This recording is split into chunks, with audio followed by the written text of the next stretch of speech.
Salut à tous, bienvenue dans cette nouvelle vidéo. On va vous parler de zofoot.com. Zofoot.com, moins 10% avec le code promo Sacha10. Moins 10% avec le code promo Sacha10. Et en plus, une offre promotionnelle exceptionnelle jusqu'au 2 avril. Foncez-y, c'est exceptionnel. Et en plus de ça, nouvelle rubrique. Vous allez voir ça défiler sur votre écran. Nouvelle rubrique de basket Nike, Air Jordan, Nike Air Force et beaucoup d'autres Nike, de chaussures de qualité exceptionnelle à des prix défiance toute concurrence. Tous les nouveaux maillots de l'Euro 2024 sont disponibles. L'Euro 2024 qui commence dans quelques jours. Le maillot de l'équipe de France qui coûte 180 € à Nike est disponible à un prix très réduit. En plus de ça, avec les moins 10%, ce sera presque gratuit. Et cette offre promotionnelle, pour toute commande à partir de 59 €, vous obtiendrez un maillot offert. Pour toute commande à partir de 99 €, vous obtiendrez 2 maillots offerts.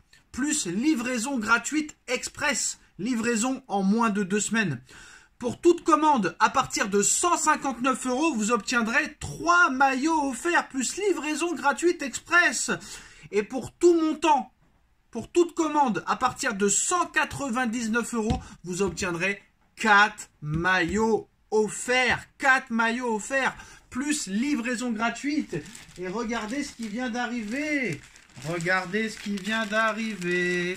Regardez ce qui vient d'arriver. Les nouveaux maillots de l'Euro 2024 de l'équipe de France. Il n'y a pas que les maillots 2024 de l'équipe de France. Il y a le maillot de l'Angleterre, de l'Italie, de l'Espagne, du Portugal, que vous pouvez floquer du choix que vous voulez. Regardez ce maillot.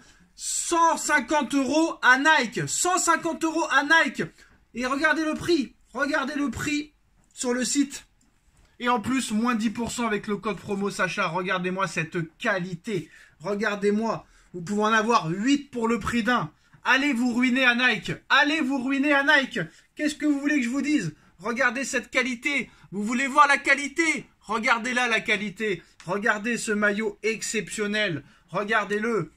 26 € moins 10%. C'est cadeau. C'est complètement cadeau. C'est le maillot domicile de l'équipe de France. Il est exceptionnel. Il est vraiment magnifique. Regardez, la qualité est exceptionnelle. Honnêtement, il n'y a rien à redire. Il y a toutes les tailles. Toutes les tailles sont disponibles, les enfants. Toutes les tailles sont disponibles. Ça, c'est le maillot bleu domicile. Exceptionnel. Vous pouvez les floquer du nom du joueur de votre choix et même votre propre prénom, votre propre numéro. Pas forcément le nom d'un joueur. Vous avez tous les maillots 2023-2024 de toutes vos équipes préférées. Les maillots de l'année prochaine vont bientôt aussi arriver. Et ça, c'est le maillot de l'équipe de France extérieur. Magnifique, les gars. Magnifico. Franchement, exceptionnel. Avec les 2 étoiles. Rien à redire. Qualité exceptionnelle. Flocage exceptionnel. Maillot exceptionnel. Donc franchement, vous n'avez pas le choix. Foncez-y. Foncez-y. Foncez-y, franchement, 26 €, 28 avec le flocage, plus les moins 10%, promotion exceptionnelle avec plein de maillots offerts par rapport à la commande de votre choix. N'hésitez pas, zofoot.com, moins 10% avec le code promo Sacha10. Et en plus de ça, offre promotionnelle exceptionnelle jusqu'au 2 avril. Foncez! Salut à tous, bienvenue dans cette nouvelle vidéo. Quand c'est pas Neymar, quand c'est pas Verratti, quand c'est pas Icardi, quand c'est pas Messi, quand c'est pas Hakimi, c'est Mbappé. Voilà, maintenant c'est Mbappé apparemment le vrai problème du Paris Saint-Germain.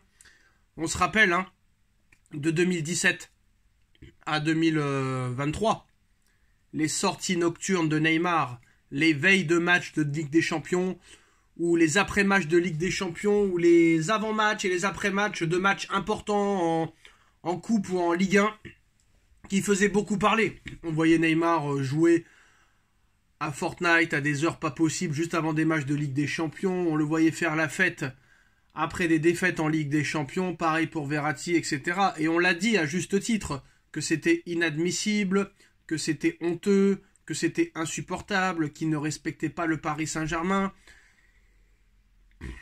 Et un jour, Kylian Mbappé a clashé Verratti et Neymar en leur disant qu'il fallait bien manger, bien dormir, bien boire, bien s'entraîner. Et depuis que Neymar et Verratti sont partis, et ben c'est Mbappé qui les a remplacés. On se rappelle en début de saison de ce 0-0 pourri à Clermont. Faut quand même savoir que le Paris Saint-Germain, en 2 matchs contre Clermont, c'est 0 victoire. Bref, passons là-dessus. Et en début de saison, match de Ligue des Champions contre Clermont, 0-0 pourri. Quelques heures plus tard, Hakimi, Kolo Muani, Kurzawa et Kylian Mbappé quelques heures après. Quelques heures après, un match pourri à Clermont 0-0 contre le dernier de Ligue 1. Et quelques jours avant un match contre Newcastle où tu vas prendre 4-1, Monsieur Mbappé va voir un match de MMA qui aura duré en plus de ça 9 secondes.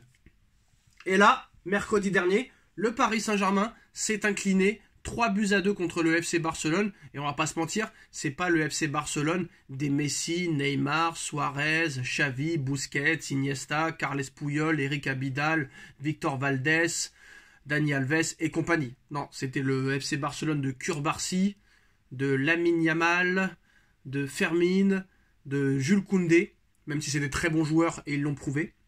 Et bah, lors de cette défaite du Paris Saint-Germain, Mbappé était en Suisse au lendemain de la défaite face au FC Barcelone. Oui, ce n'est pas une blague.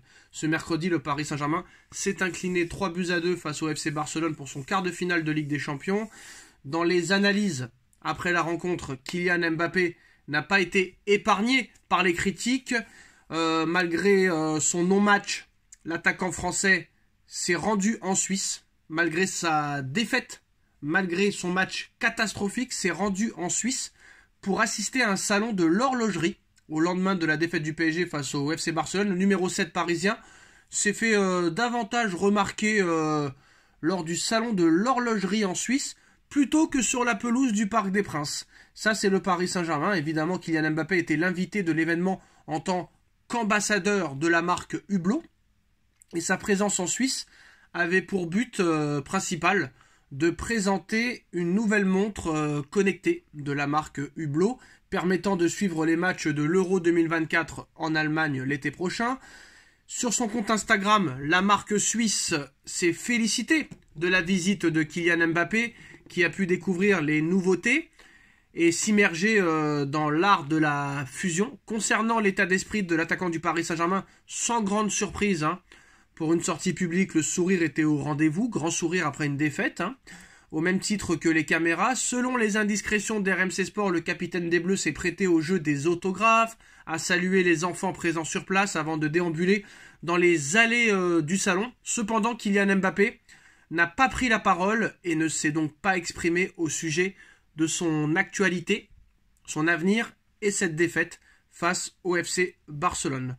Donc voilà, après un match complètement raté ce mercredi, Mbappé sera on ne peut plus attendu ce mardi 16 avril, 21h, sur la pelouse du stade Montjuïc de Barcelone pour le match retour des quarts de finale de Ligue des Champions. Et bah quand Neymar faisait ça, je disais que c'était une honte. Quand Verratti faisait ça, je disais que c'était une honte. Et quand Mbappé fait ça, je dis aussi que c'est une honte. Ce n'est pas normal. Mais maintenant, la question qu'il faut savoir, la question qu'il faut se poser, et moi la réponse je l'ai, c'est la faute de ces joueurs-là ou est-ce que c'est la faute du club? Et ben moi, pour moi, c'est la faute du club. Tu n'as pas à autoriser un joueur à quitter le rassemblement, à quitter une semaine de préparation de match retour de Ligue des Champions pour leur permettre d'aller faire des choses qu'ils n'ont pas à faire. Vous vous rendez compte que Messi, le meilleur joueur de l'histoire du football, le Paris Saint-Germain, pour se venger, l'a obligé à s'excuser devant une caméra l'année dernière, quand il est parti en Arabie Saoudite. Messi, qui s'est excusé devant une caméra. Et là, Mbappé, qui n'a pas marqué le moindre but, que ce soit avec l'équipe de France ou le Paris Saint-Germain, sur ses 5 derniers matchs, toutes compétitions confondues, se permet de dire qu'il n'est pas perturbé, que c'est des matchs pour lui, c'est des matchs de grands joueurs. Non seulement tu perds à domicile, contre un Barça où il y a des joueurs moins connus qu'avant, tu es invisible, fantomatique, catastrophique, nullissime sur le terrain, tu perds, et en plus de ça, tu te permets, un lendemain de défaite de Ligue des Champions, à domicile au Parc, de te rendre en Suisse, au salon de l'horlogerie. Quand le respect est fini, le respect est fini. Pour moi, c'est pas normal. C'est insupportable de voir ça. Et ça donne encore une mauvaise image du PSG. Et c'est pas bon signe pour le match de mardi soir. Entre les révélations de Neymar qui s'est mal comporté avec tous les joueurs du Paris Saint-Germain, les Vitinha, les Mbappé, les Hakimi, les Ismaël Garbi. Maintenant, on sort cette histoire-là et je pense qu'il y a d'autres casseroles qui vont arriver. Mais Mbappé, qui est censé être un leader, c'est lui qui a viré Neymar et Mbappé. C'est lui qui leur a dit qu'il fallait bien boire, bien manger, bien se préparer. Et c'est lui maintenant qui fait des dingueries et qui vient parler. Et bien sûr, il n'y a pas un journaliste qui va venir le titiller parce que les journalistes, français surtout, lui sucent bien la moelle à Kylian Mbappé. Donc pour moi, c'est un scandale. Maintenant, la seule chose qu'il a à faire, c'est de répondre sur le terrain. C'est sûr que s'il met un triplé mardi soir contre le Barça et qu'il nous qualifie, peut-être que les choses seront pardonnées. Mais pour moi, il n'y a qu'au Paris Saint-Germain que tu vois ça. Les comportements de Neymar, Verratti, on se rappelle à l'époque, une semaine après la défaite contre Dortmund, Cavani, Di Maria, Neymar, qui vont faire la fête avec je sais plus qui. Il n'y a qu'au PSG que tu vois ça. Dans quel club tu vois une équipe perdre et le lendemain se montrer dans un salon, dans un festival, dans une soirée, dans un événement? Il n'y a qu'au Paris Saint-Germain que tu vois ça. Et en plus de ça, tu sais que le mec va partir en fin de saison normalement. Donc tu n'as plus rien à avoir de peur de lui. Tu n'as pas à avoir peur de lui. Mais c'est comme ça, c'est le Paris Saint-Germain. Et on pensait qu'ils étaient un petit peu guéris, mais ils sont loin d'être guéris. Dites-nous en commentaire ce que vous en pensez. On like, on partage, on commente, on s'abonne. Et on se retrouve très vite pour une nouvelle vidéo. Tchuss.